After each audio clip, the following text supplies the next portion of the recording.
Hall, the apartment complex behind me, for criminal mischief in progress. Um, a few moments later, that call was upgraded to a shooting in progress. When officers arrived, um, they found a security guard that looked like she had been in some type of altercation. And when they went inside unit number 311, they did find one deceased female. Um, at the moment, the security guard is at a local hospital. She has non-life-threatening injuries, but she will be okay, and we'll be talking with her later on tonight. Any more specific questions to the lead up? We understood this may have involved a possible trespasser or something? Yes, sir. The original call for service was a criminal trespass from a contractor that was going into the unit to do make-ready work. That person informed maintenance. Maintenance informed the security guard, and the security guard went in there and basically approached the trespasser at that time. And the security guard is the only one that fired a weapon? At this moment, that's all we know of. Yes. The female, was she a former tenant at this apartment complex?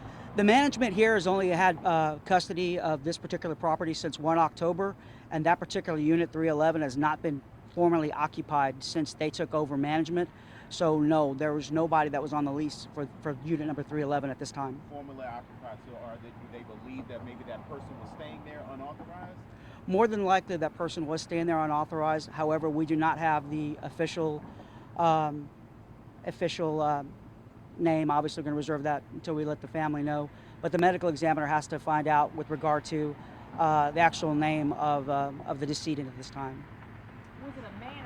I didn't hear. Was it a man or a woman who was killed? There is a female decedent in the apartment now, And a female security guard? and a female security guard. So was it a verbal altercation that became physical, and that's when the gun was drawn?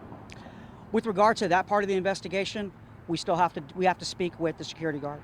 So right now, I'm going to reserve that at the moment. All I know is I can tell you that there was an altercation between the security guard and the person that was inside that unit. Was there any other form of defense used? We've been hearing that there was a possible disclosure of mace, pepper spray, Not to my knowledge, stun no. gun of some sort. Not to my knowledge. From my understanding right now, the security guard did deploy her taser, and at which point in time, we'll have to speak with her with regard to the investigation. But at some point, more than likely, she made that call to use deadly force. But that's going to be something further on in the investigation. Did the altercation happen inside the apartment? The entire altercation happened inside the apartment. To dovetail on that one right now, there is no general threat to the public. Everything happened right now within the confines of that particular unit, within the confines of this particular instance. Did the person who died, did she have a weapon? There are several items that are strewn about the apartment that could possibly be used as a weapon, but that will have to be further on in the investigation, unfortunately. Is this a case that you guys will probably turn over to a grand jury? That will be after we speak with security guard. We'll call the district attorney, and it will be their call whether or not to take charges tonight or refer to the grand jury now. So you said the security guard was injured, but non-life-threatening. She has, from my understanding, non-life-threatening injuries. I won't say superficial because I'm not in front of her, and I'm also not a doctor. So, but to my understanding, it's non-life-threatening injuries at the moment.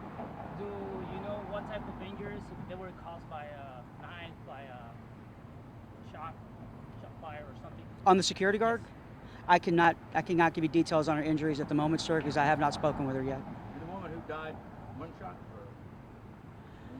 Or At the moment, I'm going to leave that for the medical examiner to give that call. And whenever they go ahead and rule cause of death, we'll be issuing a press release tonight, and then we'll also have a follow-up press release with any other chart of wounds. Was this person who was killed, was this person like a squatter? He didn't want to go, or? From the understanding that I've talking with the maintenance, have not spoken with the security guard yet, but talking with the maintenance and the contractor who initially came here to the scene, the individual did not want to leave, and then the altercation escalated from there. Did the victim live with somebody else in that particular apartment, or was it by herself? To my knowledge, there was only one person that was in there, and that would be the decedent in that particular unit. Do you have a description? How old is the victim or the person that died? His race? It's a female.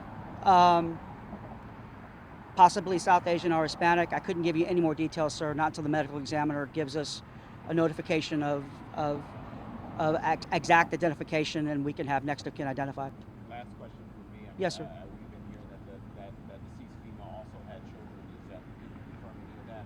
Yes or no? I know of no children at the moment. I'm not saying that there isn't. I'm just saying at the moment there is no children involved in this particular altercation. I don't know. There may be children around here, but as far as this investigation, there was no other people involved with regard to. You guys called to this same apartment complex earlier this month about a squatter and that person allegedly choked one of the K9s because the squatter wouldn't leave. I couldn't tell you that, ma'am. I'll give you my email address, and you can forward me that question, and I can get to the Southwest Patrol Station. And they can probably tell you for the call for services. Off the top of my head, no, ma'am, I would not be able to tell you that at the moment.